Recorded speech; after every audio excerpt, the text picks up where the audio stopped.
salut Laurence! Bonjour Francis, ça va bien? Ça va bien toi? Oui, et aujourd'hui, on reçoit qui? Christelle Gadebois. Allô Christelle? Salut Laurent, Allô, salut Francis. Christelle. Allô! Fait que Christelle Gadebois, tu es technicienne en santé animale, toi aussi. Yeah! Exactement. Puis Un tu tuyau de travailles en clinique? J'ai travaillé 14 ans en clinique. Dans le fond, j'ai gradué de Saint-Hyacinthe en 2007. Puis ensuite, represent Saint-Hyacinthe. Represent Saint-Hyacinthe, moi aussi. Puis je me suis promenée un peu dans la région de Montréal. J'ai travaillé un petit peu en ophtalmo. Puis j'ai fait des hôpitaux, des cliniques. Puis j'ai atterri avec les assurances, ça va faire 1 an maintenant. Fait que justement, c'est toi qui nous as approché et disais « Hey, j'aimerais tellement ça parler des assurances de santé pour animaux. » Puis c'était dans nos plans d'en parler parce que nous sommes de... C'est très pertinent. Puis je pense que ça devrait être plus connu, puis on devrait plus en jaser pour que l'information soit plus facilement accessible à tout le monde. Là. Yes. J'ai été plus vite que vous, là. J'ai sauté sur l'occasion quand j'ai vu votre show. J'étais comme « Oh my God, ça va rejoindre le monde. J'ai juste envie d'en parler. » Ben, merci merci de l'initiative. Ça nous a poussé à le faire plus vite qu'on l'aurait fait. Ouais. Donc, on a un disclaimer à faire. Donc, à la base, puisque Christelle, tu es employée par une compagnie qui vend de l'assurance, n'est-ce pas? Donc, on voulait dire qu'entre autres, on n'a pas d'argent, on n'a pas... Le but, c'est pas une vente de quelque chose, c'est pas une promotion, mais nécessairement, tu travailles pour une compagnie, on va la nommer. Oui, je travaille pour PetSecure, dans le fond, mais le but, comme on a dit, c'est vraiment juste d'en parler en général pour savoir autant comment l'introduire avec nos clients, comment nous, en tant que clients, on doit magasiner, qu'est-ce qu'on doit regarder un petit peu, puis qu'est-ce que ça couvre, là, cette affaire-là. Ça a tout en l'air bien compliqué, mais dans le fond, ça l'est pas tant que ça. Merci. Fait que maintenant que nos pas de conflit d'intérêts ont été mis en évidence. Ou de nos possibles apparences de. Oui, c'est ça. Fait que commençons par expliquer, c'est quoi ça, des assurances de santé pour animaux? Je t'écoute. De qu'est-ce ben, ça dépend beaucoup. Comme j'ai dit, il y a beaucoup de compagnies qui existent au Canada. Le meilleur conseil souvent qu'on donne aux clients, ça va être beaucoup d'aller en ligne pour regarder. Puis, la plupart des compagnies aussi ont des petits onglets où est-ce que tu peux aller puis faire ton estimé rapidement. Parce que la plupart des choses qui fait peur aux clients, c'est « Oh mon Dieu, ça va me coûter 150$ par mois. » Oui, il y en a des plans où est-ce que c'est full inclus, où est-ce que ça va t'en coûter 100-150 par mois. Mais des fois, pour aussi peu que 20-25$ par mois, tu peux avoir ton petit coussin pour, si t'arrive un accident, ben, t'as un petit 1000$ dans tes poches pour pouvoir sauver ton animal. Déjà, c'est pas une obligation. T'sais. Non, c'est ça.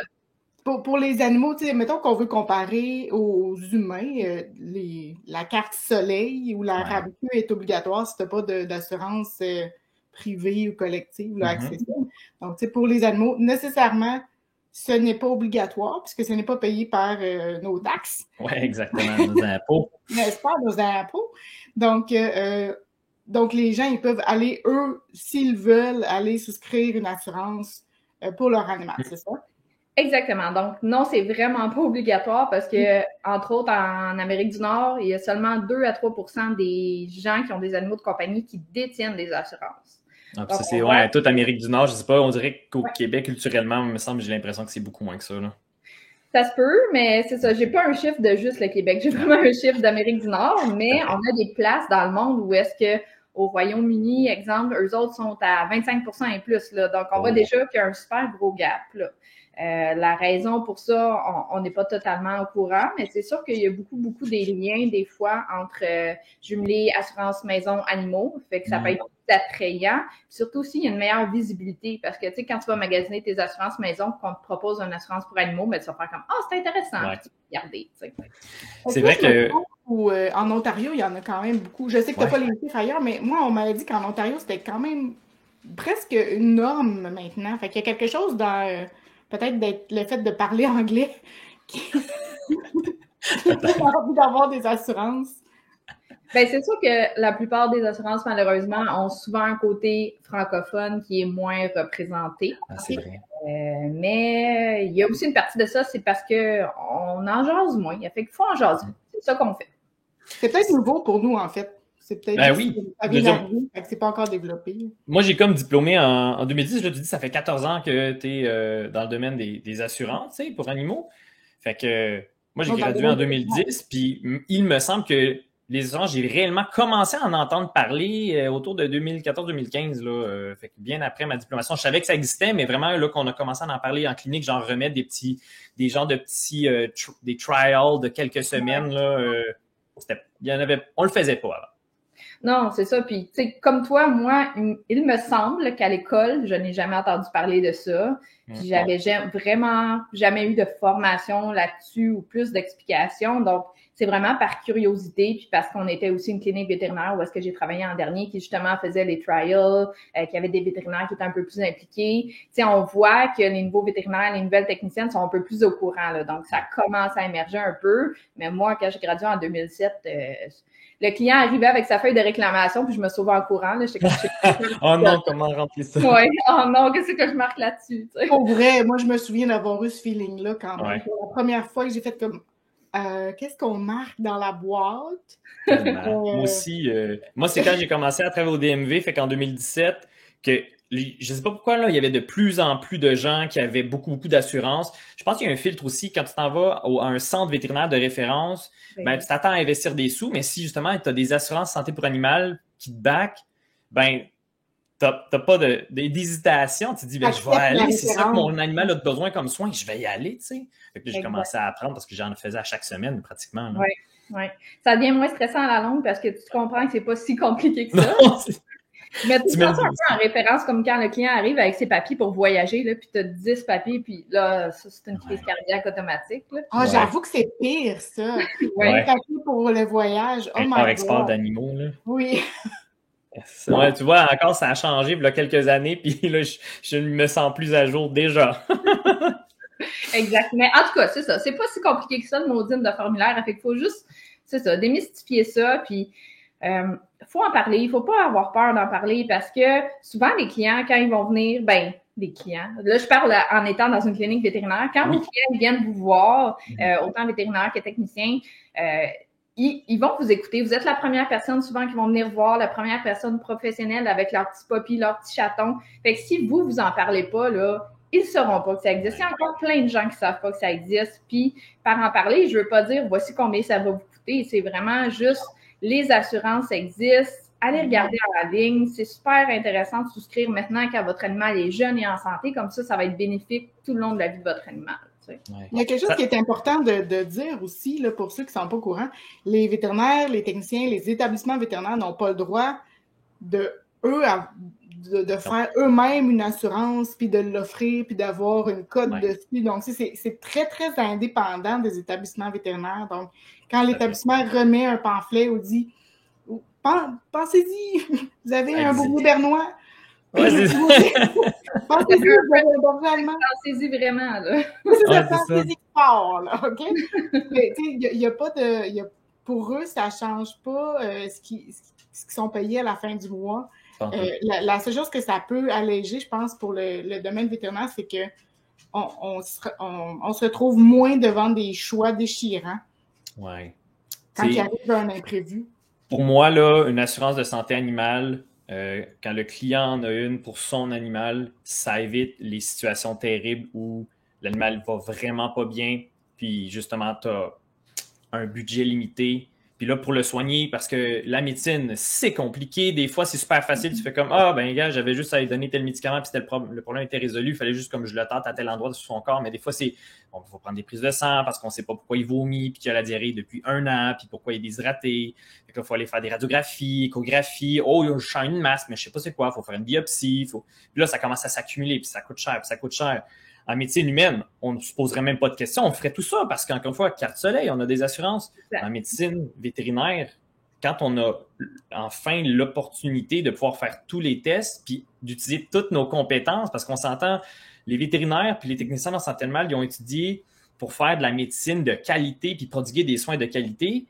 Puis des fois, on n'a pas l'occasion d'utiliser toutes nos compétences parce que, ça coûte trop cher. Non, je ne ferai pas les radiographies. Non, je ne ferai pas l'échographie. Fait qu'on s'arrête à faire, on va prescrire des médicaments inflammatoires antibiotiques, puis on va voir ce que ça va donner. Puis Je pense que ça amène, tu sais, un peu ce que tu dis, l'espèce de incompréhension face à notre domaine en général sur les coûts reliés à ça. Oui, c'est parce vrai. Que, on a la carte soleil, puis on a l'impression que c'est gratuit, parce que ça ne sort pas directement de nos poches maintenant, mais c'est payé par nos impôts, c'est payé par plein de choses, notre système de santé public. Tandis que les animaux, on se dit, mon Dieu, ça ne devrait pas coûter cher. Je veux dire, je vais prendre une prise de sang à l'hôpital, ça ne me coûte rien.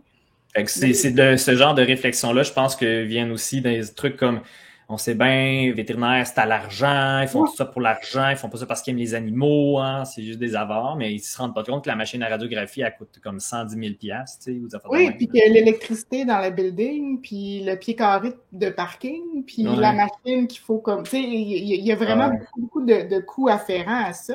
Tandis que en médecine humaine, ben, on le voit pas. C'est un côté, c'est pas caché, mais c'est quelque chose qu'on réalise pas nécessairement. Parce que vous avez raison que, tu sais, quand ton animal va pas, ton chat vomit depuis 3-4 jours, il mange pas, puis là, le vétérinaire, la technicienne arrive avec l'estimé, puis c'est un bilan sanguin, des radios, 2-3 jours d'hospitalisation, puis là, tu vois ta facture qui est à 2500, là, tu fais comme...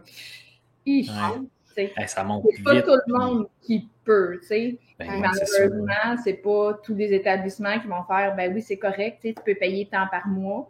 Oui, c'est vrai. C'est pas tout le monde qui est capable de mettre 2500 sur sa carte de crédit. Donc là, tu te retrouves devant un choix où c'est pas que tu veux pas, là. La plupart des gens voudraient le faire, puis s'investiraient, puis ils dormiraient pas la nuit, puis ils feraient tous les traitements pour leur chat ou leur chien, là, s'ils pourraient, mais ils n'ont pas les sous. Parce que souvent aussi, ça va arriver dans un moment où est-ce que tu t'en doutes pas, là. C'est pas tout le monde qui a un petit backup comme ça. Fait que les assurances, c'est à ça qu'ils servent, c'est à pouvoir réduire un peu le nombre d'euthanasies, puis t'aider à prodiguer les soins à ton animal, même si tu es dans un creux financier ou même si tu es juste après Noël puis tu as tout dépensé tes sous pour tes cadeaux de Noël, ben tu as toujours ta petite assurance s'il arrive quelque chose. Là. Puis t'es pas obligé de faire des choix déchirants. Tu sais, moi, j'ai travaillé en oncologie principalement, puis j'ai déjà eu une cliente qui me disait « Je vais vendre ma voiture. » Puis j'étais comme « Mais non, madame, vous ne devriez pas vendre votre voiture. » Tu sais, je vais vous aider à faire un choix éclairé. Là. Je ne peux pas vous empêcher de faire quelque chose, mais je ne vous recommande pas ça. Là, aussi dur que ça peut être, aussi mal que ça peut faire, de faire ce choix-là. Fais pas ça. Là. Ouais. Tu sais, j'avais tendance à comparer les assurances pour santé animaux comme des assurances pour les voitures, dans le sens où on peut les magasiner, puis il faut le faire, c'est important parce que faut savoir c'est quoi, mettons, qui te reviendrait le moins cher pour tes habitudes, pour ta voiture, pour ton modèle, parce que ça se calcule un peu de même, mais c'est détaché, c'est un objet, la voiture, tu sais, tu l'aimes pas d'amour, puis quand tu vas avoir un accident, ça ne va pas être si déchirant que ça, je la mets à scrap, je m'en prends un autre, ou je la répare, tu sais, si t'as pas cet attachement-là comme toi avec ton animal qui est un membre de ta famille, fait que, je veux dire, ça met encore plus de valeur sur les assurances de santé animale parce que tu veux pas vivre cette terrible situation où est-ce que tu fais, bon, je choisis quoi, tu sais, manger à la fin du mois ou sauver la vie de mon animal. Là. C'est vraiment horrible. Fait qu'ils sont là pour ça. Puis, tu sais, quand tu as dit un peu aussi du fait de magasiner, tu sais, il faut comprendre aussi que c'est pas aussi clair que, mettons, avec une assurance maison ou une assurance auto, qu'on va toujours couvrir la même chose. Tu sais, toutes les compagnies, il y en a qui vont couvrir à 70, 80, 90% la facture. Il y en a que ça va être juste pour les accidents, d'autres que ça va être accident-maladie. Il y en a même qui vont couvrir jusqu'à la médecine préventive. Donc, tu sais, le bilan sanguin de routine annuel, les tests de dentisterie, exactement.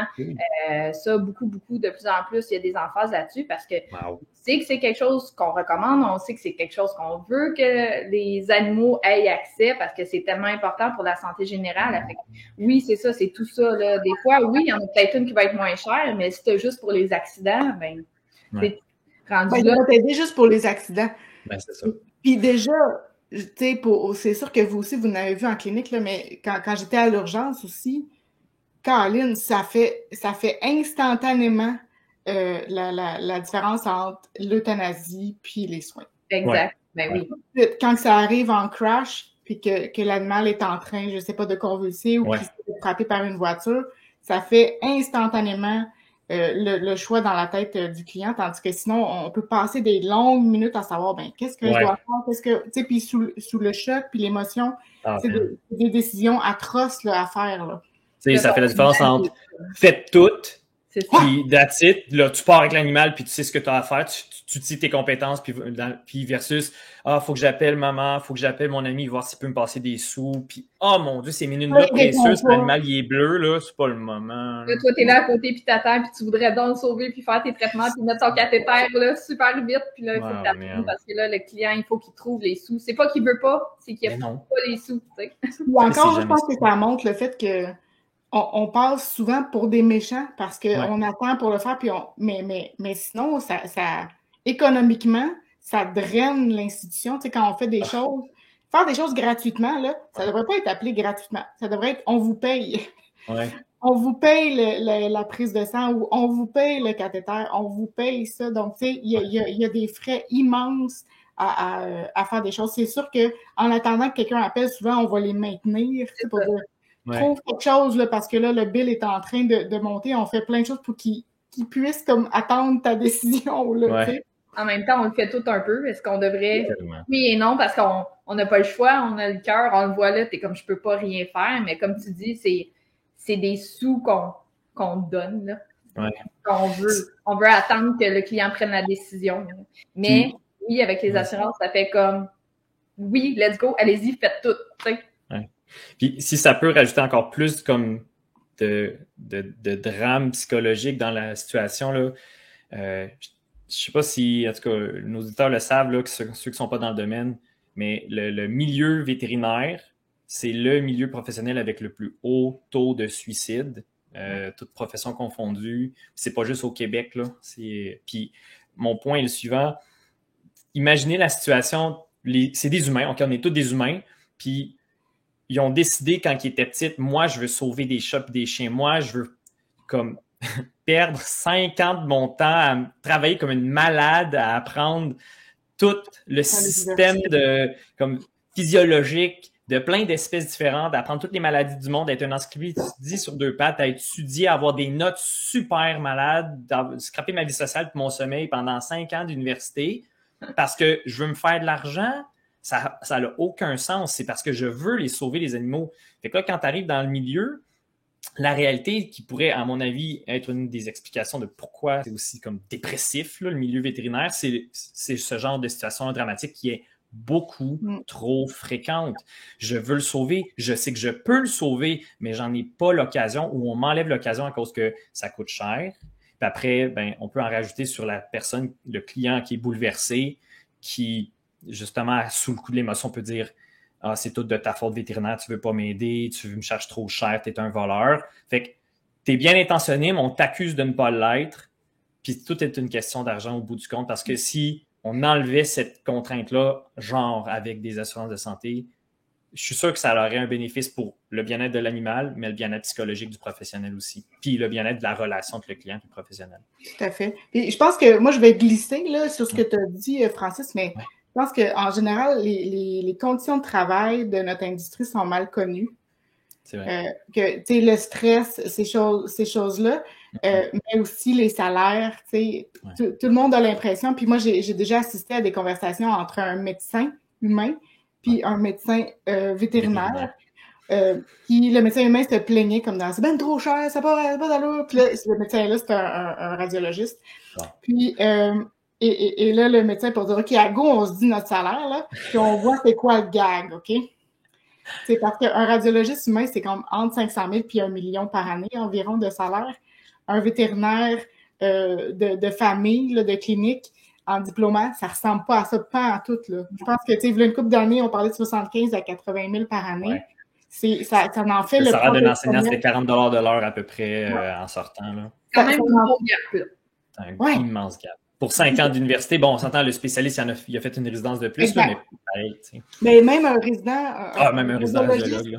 Un radiologiste comme vétérinaire, c'est pas la même game. Puis tu sais, c'est fou. Je pense que les résidents, ceux qui sont en médecine humaine puis qui font leur résidence, mettons, ils gagnent plus cher qu'un vétérinaire diplômé, tu sais. fine, c'est des humains, on est d'accord, Mais après ça, je pense que ça défait l'espèce d'idée que que les vétérinaires ou les techniciens veulent faire de l'argent. Si on voulait faire de l'argent, personnellement, ça serait soigner les humains. D'aller faire infirmière, je gagnerais le double de mon salaire. Exactement, là. Ouais, mais on n'a pas envie de soigner nous autres, on veut soigner les petites boules de poils, là. C'est ça. Exactement. Ce que tu as dit, moi, ce qui a résonné vraiment, puis ce que je vois, c'est la paix d'esprit. Puis c'est vraiment comme pour tout le monde, là. Pour le vétérinaire, pour le technicien, pour la réceptionniste qui va avoir besoin d'aller porter la facture en avant puis d'annoncer le montant au client, pour le client qui va recevoir son estimé puis qui est stressé dans la salle en attendant pour savoir combien ça va écouter. Tu sais, ça met tellement de la légèreté dans tout ça parce que le budget devient secondaire puis on peut tout de suite se focaliser sur les soins de l'animal. Puis le vétérinaire et la technicienne, comme tu as dit, peuvent enfin pratiquer la meilleure médecine, peuvent faire ce qu'ils ont envie de faire, peuvent faire ça pourquoi ils ont étudié sans avoir la contrainte budgétaire. Fait que ça change beaucoup, là. Oui, vraiment. Moi, j'ai des excellents souvenirs où, justement, un bousier bernois, là, qui a comme la maladie super rare, genre, il fait de la lymphangiectasie il y a 2 ans. Pourquoi, tu sais? Besoin de pourquoi, tu sais? Bref, puis il y avait eu la brillantité de l'assurer quand il était jeune et il y a eu les meilleurs soins du monde. T'sais, à chaque fois qu'il rentrait, c'est comme bon, il est dû pour son bilan sanguin à nouveau. Puis on facturait puis on faisait comme tabarnouche, une chance que tu as des assurances, puis on fait comme écoute, j'aurais jamais fait ça si j'avais pas eu d'assurance. Écoute, c'était le fun, puis ce chien-là, il va mieux, il va bien, il est encore vivant, puis on l'a vu tellement souvent. Écoute, c'est un membre de la famille, là, il nous adore, même si on a fait plein de piqûres sur lui, tu sais. Écoute, ça fait de la belle médecine pour tout le monde. Exact. Tous les suivis puis tout ça, souvent, les clients, ils reviennent pas à cause que, pas parce qu'ils nous écoutent pas qu'ils veulent pas, c'est que à la longue, oui, les suivis, ça revient cher. Là, c'est le meilleur exemple que tu as donné. Là. Tous les suivis, tu peux suivre ton cas du début à la fin puis le voir à la fin que ça va mieux. Là. C'est fou, là. Moi, ce qui vient de me popper dans la tête, Francis, c'est qu'il faut le faire jeune. Parce que le nombre de fois que j'ai vu, malheureusement, là, des gens nous dire OK, là, il y a eu le diagnostic, mais est-ce que vous pouvez changer la date de son diagnostic parce que là, tu dois souscrire une assurance à la fin puis c'est ça, on n'a pas le droit de mentir dans un dossier, madame. C'est tellement comme le point majeur, qu'est-ce que tu viens de dire, là. Juste pour expliquer en gros, là, parce que des fois, c'est pas clair, là, mais toute compagnie d'assurance confondue, dans le fond, tout ce qui va être préexistant. Donc, tout ce qui a été diagnostiqué avant que le client prenne une assurance ne sera pas couvert. Ouais. Donc, si tu as un animal de 8 ans puis qu'il y a déjà des problèmes de peau, des problèmes d'arthrite puis des problèmes de glaucome, ben peut-être que c'est pas la meilleure idée d'aller prendre des assurances. Ouais. Mais si tu avais pris tes assurances quand ton chien il avait 8 semaines à son premier vaccin puis qu'il allait super bien, ben là, tu aurais pu réclamer pour son glaucome, son arthrite puis tout ça, tu sais. Fait que oui, souvent, les premiers mois, tu vas payer dans le vide, si on veut, parce que tu vas pas réclamer. Mais quand ton animal va être vieillissant, ben là, tu vas réclamer à tous les mois puis tu vas rentrer dans ton argent. Oui. Il faut le voir un peu comme si la personne n'avait pas d'assurance, mais qu'elle avait comme le budget prévu, tu sais, je mets 20$, je mets 40$ par mois de côté, tout d'un coup, mon animal va pas bien. Si on le fait une fois par mois, quand il va commencer à tomber plus malade vers l'âge de 8, 9, 10 ans, tu en aurais un coussin financier. Fait que, les assurances, même si tu payes au début, l'avantage avec les assurances, c'est que si tu tombes malade le 2e mois, tu as déjà ton coussin complet qui est là. Exactement, encore. C'est ça que j'allais dire. Si tu as un hit by car ou quelque chose, là, quand il y a 3 mois ton animal, ben, tu n'auras pas beaucoup de coussins financiers de côté, malheureusement.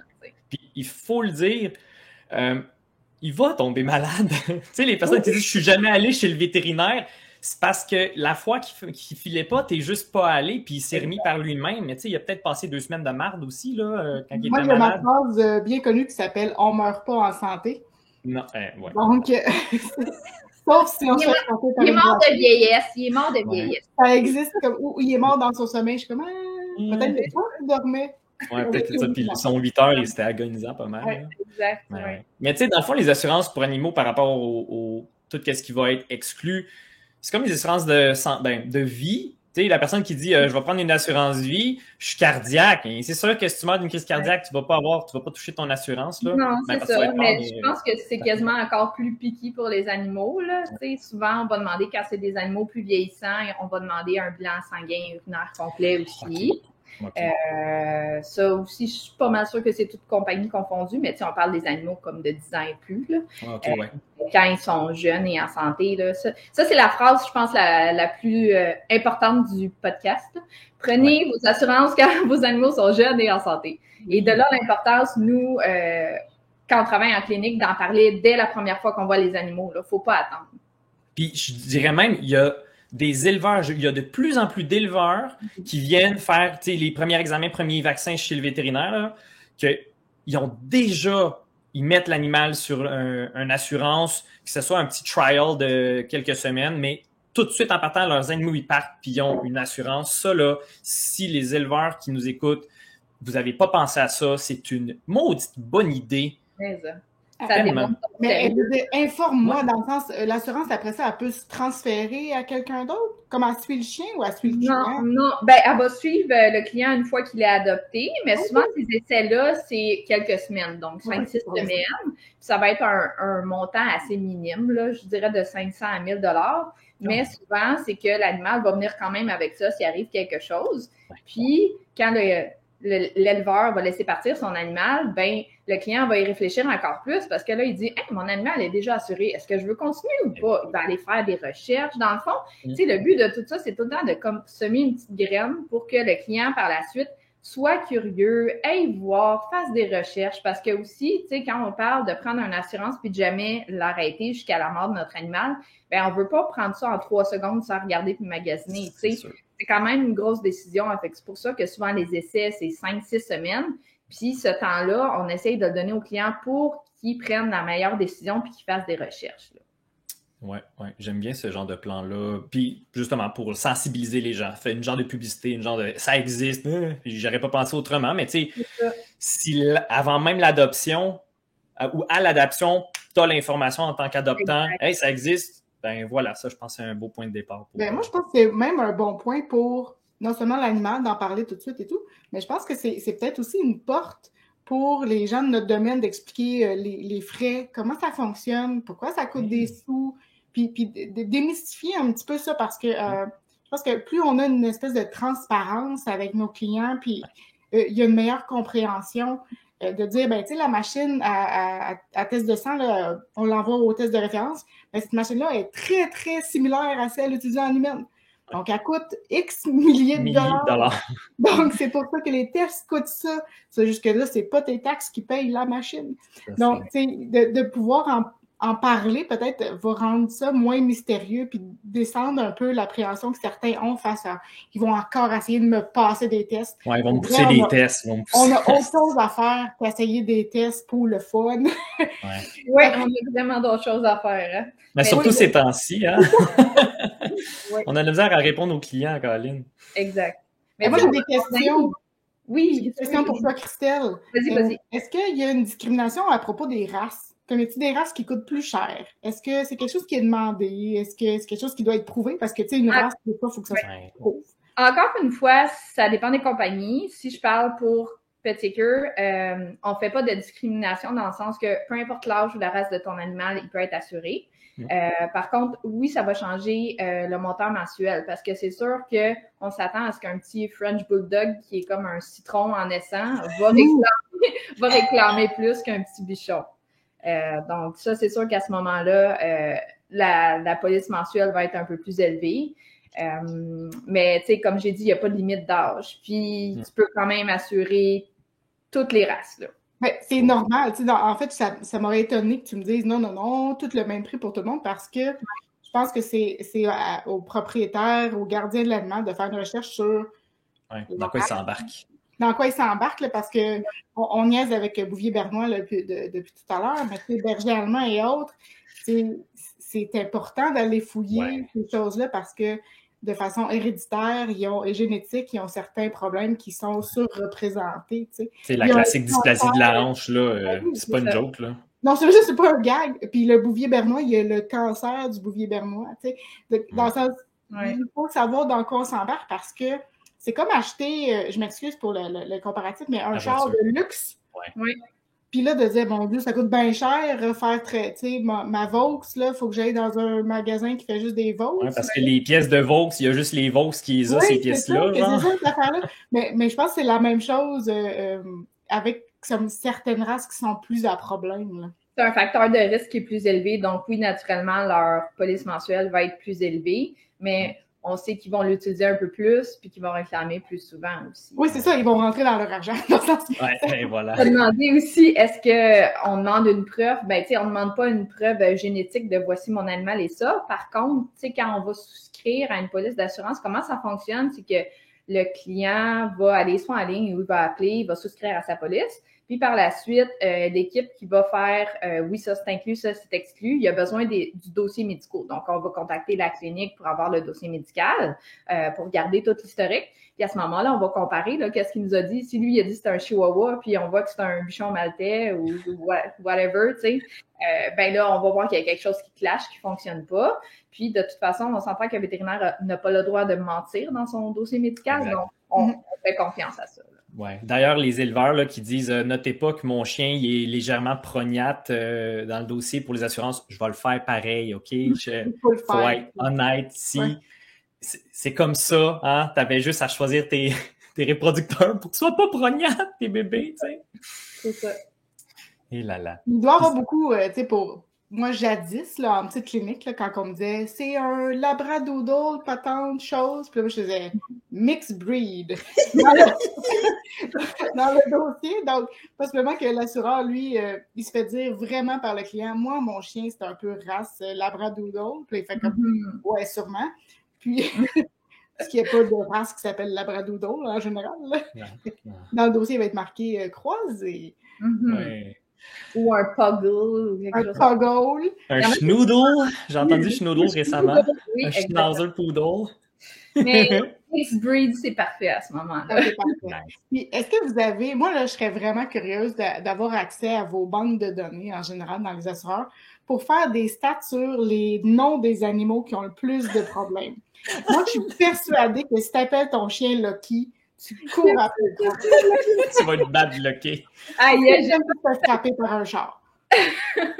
Non, j'ai pas de stats là-dessus, mais on en voit effectivement beaucoup des Lucky, mais comme tu dis, ça doit être parce que c'est très, très populaire, hein? Fait qu'il revient plus souvent.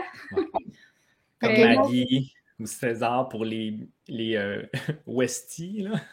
Parce qu'il y a eu l'annonce. Pour les saucisses. Oui. Sinon, c'est quoi je voulais dire? Moi, ah oui, récemment, il y a vraiment quelques mois à peine, il y a un papier, une étude qui a été publiée, gros échantillon statistique de quelque chose comme 50 000 chiens de race qui avaient été comme étudiés. C'était justement grâce aux banques de données des assurances pour animaux. Ça passé, c'était fou. C'était super intéressant parce que dans le fond, c'était, en tout cas, du moins pour ces compagnies-là, eux, il y avait des tests d'ADN qui avaient été faits pour identifier les races des chiens couverts par leurs assurances. Fait que ça pouvait permettre de corréler le taux de consanguinité, la race, et les problèmes de santé. Fait qu'avec 50 quelques mille échantillons, OK, des études avec plusieurs milliers d'animaux, déjà, c'est extrêmement rare. En effet. D'habitude, c'est comme 20 puis 50 chiens. 150 quand t'es chanceux. Puis quand c'est des chats, c'est 18 ou 10. Oui. Parce que maudits chats sont tough à gérer. Oh. Puis ça disait justement que, je veux dire, on le sait déjà en médecine vétérinaire que certaines races ont des problèmes de santé. Tu sais, tu as donné l'exemple, Laurence, là, que comme tel cancer pour le bouvier bernois, tu sais, c'est comme... je sais pas moi, le Doberman, il a, lui, ses paramètres pour évaluer les cardiomyopathies dilatées. Parce que toutes les autres races, ils ont comme des facteurs généraux, mais quand c'est un Doberman, mais lui, il a des chiffres différents parce que lui, il est plus à risque. C'est problème de coagulation. C'est juste ridicule. Ou les gènes des collés, tu sais, le MR1 qui réagit bien à la mectine puis d'autres affaires. Fait que, on le sait que les races ils ont des problèmes de santé prédisposés, puis naturellement, c'est dans la sélection des reproducteurs qu'on va être capable d'éliminer ça ou de les identifier puis de les prévenir, blablabla. Avec des informations que les compagnies d'assurance collectent avec des grandes échelles, ça peut permettre, entre autres, je pense, dans un futur utopique, dans mes petits rêves avec des arcs-en-ciel, des farfadets, de peut-être faire des chiens dans meilleure santé tout court, que des éleveurs soient capables de faire de meilleurs choix ou de sensibiliser les gens, les acheteurs, à mettre une pression à ces éleveurs d'exiger d'avoir des chiens de meilleure santé, tu sais. Mais ça leur n'apporte nécessairement à la médecine, je pense, d'avoir des données comme ça. Écoute, peut-être que, tu sais, il y avait eu une étude sur les chiens puis leur type de nourriture. Je ne sais pas si ça vient des assurances aussi? Des assurances, je pourrais pas dire, mais tu sais, que finalement, en faisant des gros échantillons comme ça, on se rend compte que, oups, tu sais, le point commun de toutes ces cardiomyopathies, c'est la nourriture sans grains. Oui. Je m'en souviens, celle-là. C'est ça que ça reste aussi des données. Tu sais, c'est protégé autant que les vraies assurances. Là. Les données sont toutes confidentielles. Là. Ça, c'est important de le dire aussi. C'est même quand on parle directement avec les cliniques vétérinaires. Moi, j'ai pas le droit de dire aux vétérinaires, oui, votre client un tel est assuré. Tu sais, c'est quand même quelque chose de très, très, pas secret, là, mais c'est confidentiel. Loi de la confidentialité des coordonnées, tout à fait. Bon, ouais, dans le cas des études que j'ai dérapé un peu, là, mais c'est vraiment... il n'y avait pas de nom sur le patient, il n'y avait pas de numéro de téléphone dans le dossier non plus, c'était vraiment juste la race, puis ça ne permettait pas d'identifier les animaux. Non, fait que, voilà. Mais revenons aux assurances sur, mettons, comment ça marche. Là, on a identifié plus jeune, mieux c'est. Puis on a aussi parlé de, bon, avec les races, il va y avoir différents prix ou différentes, parce qu'il y a des risques différents. Mais peux-tu nous donner une idée de combien ça pourrait coûter, mettons, pour un chat, pour un petit chien, moyen chien, gros chien? À quoi on peut s'attendre en fonction de qu'est-ce qu'on veut comme couverture, mettons? Ben, si on veut une couverture minime, là, qui est environ 1 000 accident, maladie, tu sais, un chat, là, je pourrais dire environ 20-25 par mois. Encore là, grosso modo, tu sais, c'est vraiment des chiffres grosso modo, là. Ça se peut que mais c'est quand même, là. T'as un 5 si ça coûte un peu plus cher, là. Fait que oui, c'est ça, c'est plus abordable que qu'est-ce qu'on pense. Si tu veux avoir quelque chose d'illimité avec quelque chose de super préventif, curatif, ben là, ça peut monter 80-90 par mois. Puis un chien, c'est vraiment extrêmement difficile parce que là, les races sont tellement... Fait que je dis comme 35 jusqu'à 200 par mois. Là. Ouais, c'est un gros méga Saint-Bernard de 200 livres que tes antibiotiques ils vont te coûter 400$ pour 2 semaines. C'est ça. On en parle rarement, là, mais un petit chien, les antibiotiques pour un chien, mettons qu'on dit 20 là. Puis pour un bouclier, 400, c'est ça. Oui, c'est ça. Un Irish Wolfhound, un Saint-Bernard, ça va au poids, là, les amis. Donc, parce que comparativement à l'humain, là, c'est pas un humain, c'est comme une dose, peu importe. C'est ça. Une pilule pour un humain adulte. Exactement. C'est des milligrammes par kilo, les dosages, en règle générale. Donc, c'est sûr que ça augmente votre bill. T'sais, moi, j'ai un petit chien pour plusieurs raisons. Ça coûte moins cher de nourriture, ça coûte moins cher de médicaments s'il arrive quelque chose. Puis s'il se fait mal, ben, je suis capable de le prendre en dessous de mon bras puis de sortir du bois. Oui, c'est ça. Mais il faut un budget d'antisterie, par contre. Oui, il faut un budget d'antisterie nécessairement parce que des petites bouches, ça fait plus de tarte. Il y a des pour et des contre. Exact. Mais... Oui, vas-y, excuse-moi, je t'ai coupé. Ouais, c'est ça, mais dans la même lignée de penser sur la tarification, quand tu dis les soins préventifs, là, dans le fond, on parle vaccin, détartrage, de quoi on parle? Préventif, ça va vraiment tout ce qui est recommandé de routine lors de l'examen annuel, je pourrais dire comme ça. Donc, un bilan sanguin, pas parce que ton animal est malade, vraiment préventif, ton animal est gériatrique, puis je veux être sûr que son foie sérien, ça fonctionne encore bien. Ta prise de sang pour l'été, là, ton SNAP 4DX pour vérifier les puces, les vers du cœur, tout ça. Ton médicament préventif pour l'été, les puces, les tiques, les vers du cœur, c'est pas mal ça, là, je dirais. Mais c'est déjà beaucoup, ça. Oui, c'est sûr que c'est plafonné, là, c'est pas pour tout, là, donc il y a une limite. Puis les dentisteries, encore une fois, là, je parle pour Petit Cœur, mais on a un budget de dentisterie dans chacun de nos plans. Puis, c'est renouvelable une fois par année. Puis, ce qu'il y a de le fun aussi, c'est que si le client ne veut pas faire de dentisterie cette année-là, ben, il peut utiliser aussi son montant de dentisterie pour tout ce qui est préventif. Donc, c'est-à-dire les produits d'entretien buccaux qui ont un numéro de DIN ou un numéro de produit naturel. Donc, ça va aider aussi à prévenir. Là. On travaille vraiment, tu sais, pour que le client écoute le vétérinaire. On veut qu'il fasse ce que le vétérinaire recommande. Là. Cool. C'est beau, c'est doux à mes oreilles. J'aime bien ça. Ben, ce qu'il y a de le fun, comme on a dit tantôt, ça revient à la base, c'est que on veut traiter l'animal, on veut donner les meilleurs soins possibles. Fait que si tu es couvert pour ça, ben oui, madame, je vais brosser les dents de mon chien avec ce produit-là que vous me recommandez parce que c'est ça le mieux, tu sais. Wow. Est-ce que tu veux nous expliquer comment ça fonctionne aussi après? Par exemple, tu sais, moi, mon chien est assuré, je m'en vais à la clinique, puis parce que il s'est fait, je sais pas, piquer par une guêpe, puis là, il a enflé de la face, OK? Donc, moi, j'ai mon formulaire d'assurance ou c'est déjà payé ou explique-moi, c'est quoi la procédure par la suite? Ben, dans le fond, la première des choses que je dis tout le temps, c'est que le client doit appeler souvent pour faire préautoriser. Tu sais, si c'est urgent maintenant, on parle pas de le vétérinaire me remet un estimé parce que je voudrais faire ça éventuellement. Tu sais, on peut l'envoyer pour le faire préautoriser. Si c'est vraiment urgent, il y a un numéro où est-ce qu'on peut appeler pour savoir, voici, ça, c'est mon numéro de client, regardez dans mon dossier avec le plan que j'ai, est-ce que ça va être couvert? Oui, non. Par la suite, le vétérinaire procède au traitement et malheureusement, ce n'est pas comme chez le dentiste où est-ce qu'on a encore le paiement direct. Ah, okay. Donc, le client doit débourser le montant et par la suite attendre que son assureur le rembourse.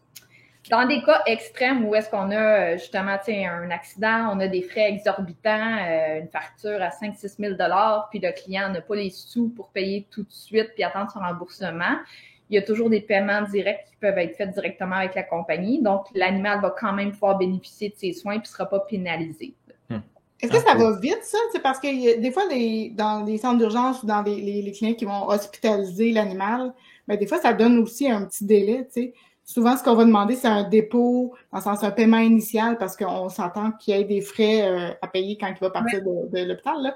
Mais il va être gardé, mettons, 7 jours. Est-ce que le traitement par les compagnies d'assurance va se faire aussi rapidement que ça, par exemple? Non, les délais, c'est quand même long parce qu'on a vu, avec la COVID, là, ça a explosé, là, vous l'avez vu dans la clinique vétérinaire, l'adoption des animaux, et au moins, les gens ont pris un bon réflexe, c'est de prendre plus d'assurance. Cool! Donc, en ce moment, c'est vraiment une hausse. Donc, le délai pour traiter est un peu plus long. On parle d'environ une vingtaine, trentaine de jours pour recevoir nos sous. OK, quand même. Si on parle d'un paiement direct, là, comme on a dit, en cas de vraiment, c'est super important. Là. Quand on appelle, généralement, on se fait répondre assez rapidement pour savoir, tu sais, oui ou non, est-ce que ça va être couvert, est-ce que c'est correct, on signe des papiers, puis on peut débuter le traitement. OK. Cool. Ah, c'est quand même vraiment bien. Honnêtement, ben, c'est sûr que le délai, ça peut être dérangeant pour certaines personnes, mais justement, je pense que c'est la belle surprise, victime du succès de « Oh mon Dieu, il y a vraiment plus de monde qui ont pris des assurances. » Puis là, ben, j'imagine qu'il va y avoir de l'embauche, il va y avoir plus de services qui va compenser, mais c'est ça, ça prend du temps à s'adapter à cette... Oui, on pédale beaucoup, puis tu sais, le but aussi, c'est d'offrir un super service aussi parce que, tu sais, quand on a une assurance, on veut là, quand même être soutenu. Là. Donc, là, pour l'instant, on focus beaucoup sur en parler parce qu'on veut que de plus en plus les gens prennent des assurances. Mais oui, à l'autre bout, on engage pour traiter plus vite. Cool. Puis, de toute façon, tu sais, pour les soins urgents et tout, selon où est-ce qu'on est au Québec, je pense qu'il y a quand même des façons de financer dépendamment des établissements, de financer une partie. T'sais, avant, il y avait accordé. Avant, je pense que maintenant, accordé, ça ne fonctionne plus. Non. Bref, il y a des façons aussi de pallier le manque d'argent maintenant pour attendre qu'il arrive par la suite pour les assurances. Oui, il y a certaines cliniques qui ont des fondations par eux-mêmes aussi. Ça, c'est super intéressant aussi.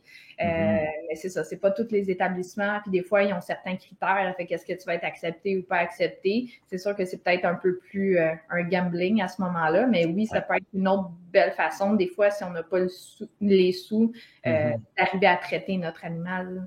Dans un cas d'urgence, on parle, là, parce qu'en général, si je comprends bien, si j'ai quelque chose de planifié comme une dentisterie ou quelque chose, une prise de sang annuelle, il y a moyen de le faire quand même approuver, puis ça va comme faciliter le traitement. Ben, c'est que le client va être sûr à 100% parce que des fois, tu sais, il y a tellement de détails dans une police d'assurance que même le client qui détient sa police d'assurance, des fois, est mêlé, il va dire, non, ça va-tu être couvert, ça, ou ça sera pas couvert? Fait que, tu t'envoies ton estimé, puis là, tu vas tout de suite le savoir. Oui, voilà la partie qui va être couverte. Oui, ça va l'être. Non, ça le sera pas. Fait qu'à ce moment-là, c'est bien plus facile de planifier ton budget par la suite puis de dire, oui, regarde, je vais faire ma dentisterie. Oui, je vais prendre les radios en plus. Puis oui, je vais prendre, tu sais, tout ce qui est mieux parce que j'ai tant qui va être couvert. Ah, c'est super. À part ça, est-ce que tu avais, Christelle, un message que tu voulais partager aux gens vraiment ou remettre de l'emphase parmi tout ça qu'on a vu, qu'on a discuté aujourd'hui ensemble? Bien, pour les cliniques vétérinaires, pour les techniciens, les vétérinaires, tous les gens qui travaillent dans des cliniques, mon seul conseil, c'est un peu d'en parler et de ne pas avoir peur d'en parler. Vous n'êtes pas là pour vendre des assurances. Le but, c'est pas de devenir des spécialistes des assurances. C'est vraiment juste de faire connaître ça à vos clients. Ayez pas peur, comme je dis. Souvent, on ne veut pas en parler parce que là, on est comme « Ah, le client va me poser des questions » puis tout ça. Si vous ne savez pas, vous leur dites « Allez voir sur les sites Internet ». Mais au moins, vous vous êtes fait un point d'honneur de leur dire que ça existe. Puis, dans mes rêves les plus fous, là, toutes les cliniques établiraient ça dans leur TPR de chiot-chaton. Ça devrait être aussi important que de savoir qu'est-ce qu'ils mangent, est-ce qu'ils toussent, est-ce qu'ils est en bonne santé. Aujourd'hui, je vais vous parler des vaccins et des vermifuges parce que, on s'entend que si ton animal part et tu n'as pas parlé de ça, c'est comme la base, là, mais les assurances devraient aussi faire partie de la base. Là. Super. Puis pour le public? Pour le public, ben, j'irais plus avec le fait que quand votre vétérinaire vous en parle ou votre technicien ou peu importe, ben, faites pas juste « Ah oui, je vais regarder ça » puis tu sais, l'oublier. Donc, prenez une petite soirée où vous êtes tranquille, vous avez le temps justement de faire le tour des assurances, de faire des soumissions, puis de vous asseoir si vous êtes 2 ou 3 personnes qui ont l'animal, à savoir est-ce que ça vous intéresse vraiment? Est-ce que vous avez le budget? C'est quoi votre budget? Qu'est-ce que vous pensez faire avec votre animal? Parce que, tu sais, toi, Laurence, t'es en onco. C'est pas tout le monde qui, si leur animal a le cancer, vont aller faire les soins, les traitements, puis tout ça. C'est pas tout le monde qui sont prêts à pousser jusque-là. Donc, si on n'est pas des gens qui veulent aller jusqu'à ce point-là, ben peut-être qu'un petit plan 1 ou 2 de base, ça va être super correct. Là. Comme ça, s'il arrive un petit accident, ben au moins, on a les sous pour pouvoir donner un traitement qui est correct à notre animal sans y aller jusqu'au centre de référence et dépenser des 10 000 $. Moi, ce que j'entends, c'est qu'il faut prévoir. Il faut prévoir, puis même possiblement avant l'adoption de l'animal. Puis d'aller chercher la race, elle a quoi? Est-ce que c'est une race qui risque de me coûter cher? Est-ce que c'est vraiment le bon choix? Puis si c'est le bon choix, ben d'aller vraiment pour une assurance pour se dire « Ah, c'est vrai, les cavaliers King Charles, ils ont tous des problèmes cardiaques. » Bref, de réfléchir à ça en amont pour faire des choix un petit peu plus judicieux côté assurance puis type d'animal aussi. Là, parce qu'on a parlé de chat-chien. J'ai l'impression que c'est principalement ça, les assurances. Malheureusement, il y avait des compagnies qui faisaient des chevaux. Je ne sais pas s'il y en a qui les font encore. J'oserais pas m'aventurer là-dessus. Mais clairement, aucun pour exotique, oiseaux, lapins, blablabla. Il y a trop de races sous races, là. C'est tellement compliqué. Puis, on a déjà juste 2 à 3% des gens pour les chats et les chiens qui ont des assurances. Alors, tu sais, quand on parle, mettons, d'une souris ou d'un rat, où est-ce que la plupart des gens vont même pas investir pour un examen, ça deviendrait complètement utopique de penser que ça pourrait se faire. Peut-être un jour, mais en ce moment, non. Là. Mais oui, Laurence, tout à fait. Là, si tous les gens pensaient comme ça, même, comme tu as dit, pour l'adoption de leur animal, là, on aurait tellement moins d'abandon à cause du « Ah, je savais pas que c'était aussi actif » ou « Je savais pas que ça deviendrait gros comme ça. » C'est sûr. Ça serait super, en fait. On va souhaiter ça. Nous, on est utopique, donc on va souhaiter ça à tout le monde. Moi, ça m'a mis sur la race et sur les assurances. Yeah. Hey, merci tellement, Christelle. C'était un plaisir de parler avec toi. Puis j'ai appris un paquet d'affaires que je savais pas jusqu'où ça pouvait aller les assurances. Là. Fait que merci beaucoup, beaucoup, beaucoup. Ben tant mieux. Écoute, si toi, ça t'en a appris, puis tout le monde qui va écouter, ça vous a juste donné l'idée d'aller voir plus loin. C'était un peu ça que je voulais faire aujourd'hui. Puis d'arrêter que vous ayez peur un peu de cette bébite-là. Parfait. Fait que, ben, sur ce, bonne journée tout le monde. Ça sera pour une prochaine fois pour un autre sujet. Si vous avez des commentaires, des questions, n'hésitez pas à nous en faire part. Puis si vous avez des questions pour Christelle, à la limite, ça va me faire plaisir soit de les faire parvenir par la suite ou de mettre les coordonnées à la limite là, si toi tu répondes dans les commentaires Facebook, peu importe. On va trouver une façon. Yes! Ça va me faire plaisir. Fait que à une prochaine fois tout le monde. À bientôt! Merci!